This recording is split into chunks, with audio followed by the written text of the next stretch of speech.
தினம் ஒரு தகவல் என்ற பகுதியில் இன்றைக்கு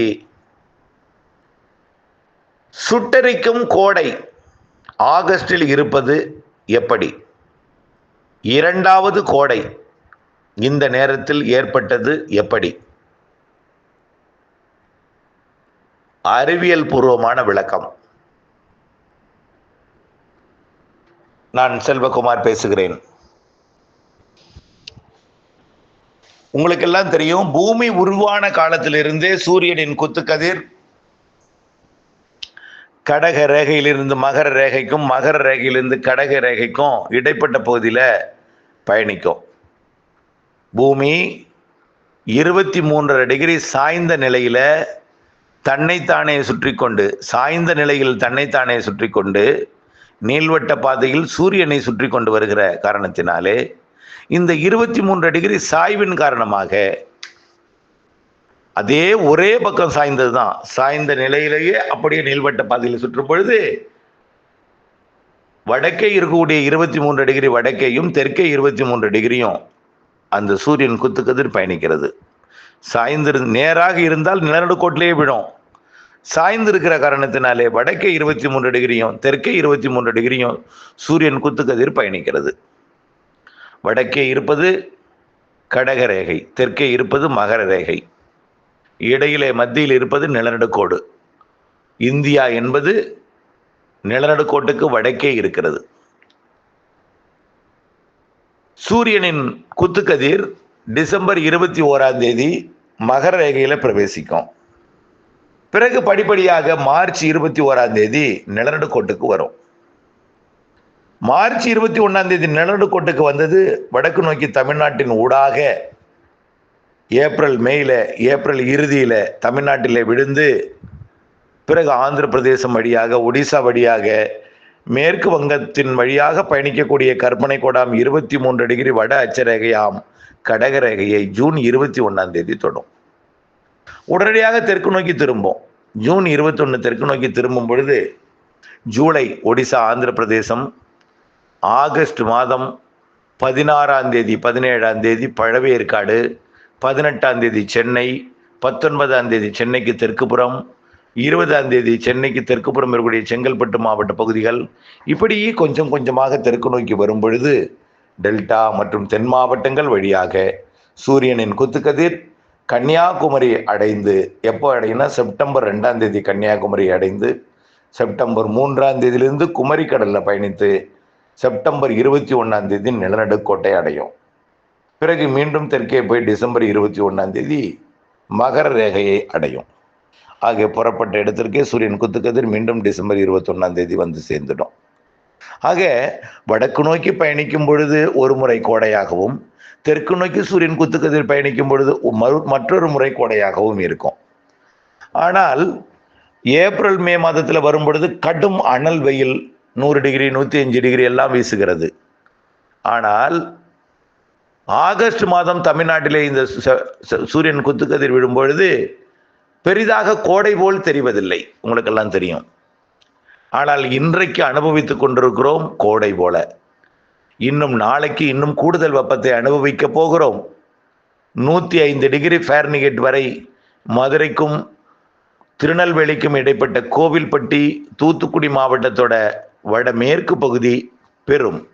விருதுநகர் மாவட்டத்தின் பகுதிகளும் தூத்துக்குடி மாவட்டத்தின் பகுதிகளும் 102 104 105 டிகிரி ஃபாரன்ஹீட் வரை எட்டும் என்று எதிர்பார்க்கப்படுகிறது. தமிழ்நாட்டிலே ஏன் இந்த இடத்துல மட்டும் அதிகமாக இருக்கணும்? இன்னும் அந்த இடத்துக்கு சூரியன் குத்துக்கதிர் வரவில்லையே, இப்போதான் செங்கல்பட்டு வந்துகிட்டு இருக்கு, அதுக்கப்புறம் தான் கடலூர்லாம் வரணும் அப்படின்னு நீங்கள் நினைக்கலாம். அதாவது தென் மாவட்டங்கள் வழியாக அந்த நிலநடுக்கோட்டு, அதாவது காற்றழுத்த தாழ்வு நிலையை நோக்கி பயணிக்கக்கூடிய காற்று திசை மாறி இருக்கு.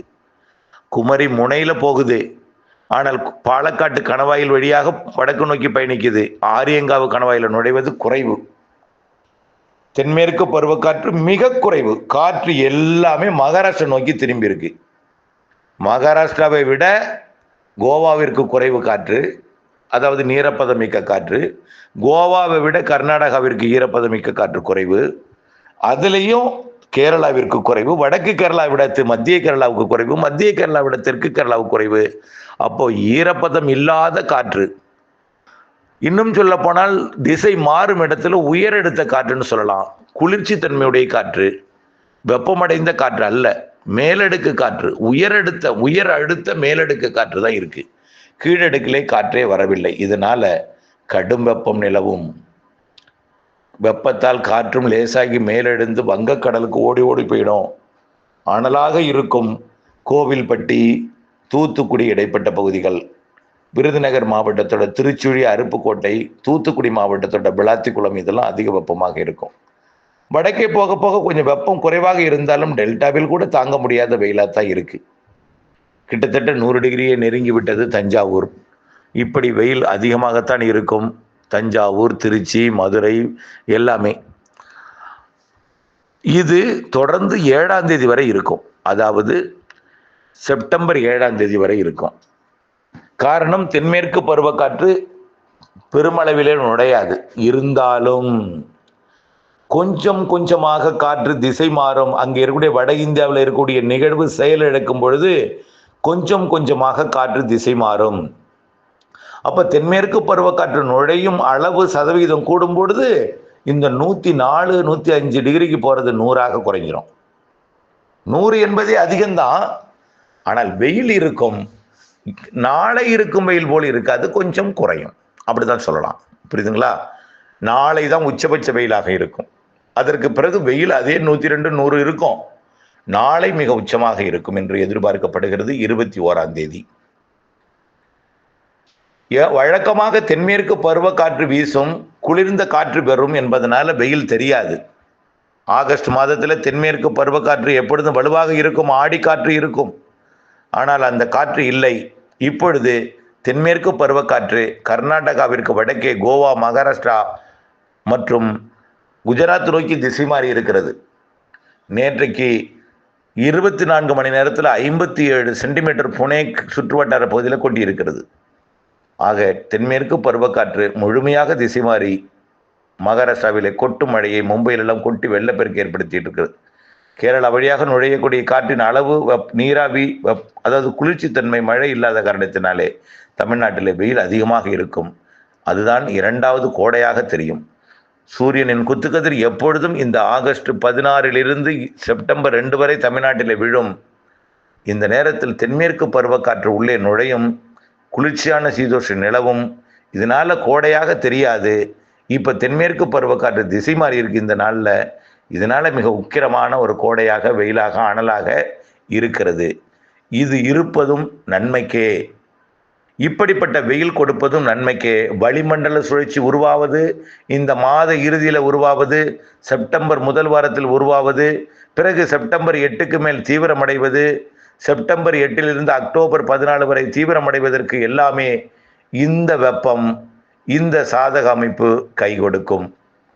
ஆகவே இந்த தென்மேற்கு பருவமழை நுழையாத காரணத்தினால்தான் 2வது கோடையாக இந்த காலத்தில் தெரிகிறது என்பதை நீங்கள் புரிந்து கொள்ள வேண்டும். நாளை மேலும் ஒரு தகவலோடு சந்திப்போம். இணைந்திருப்போம். நன்றி.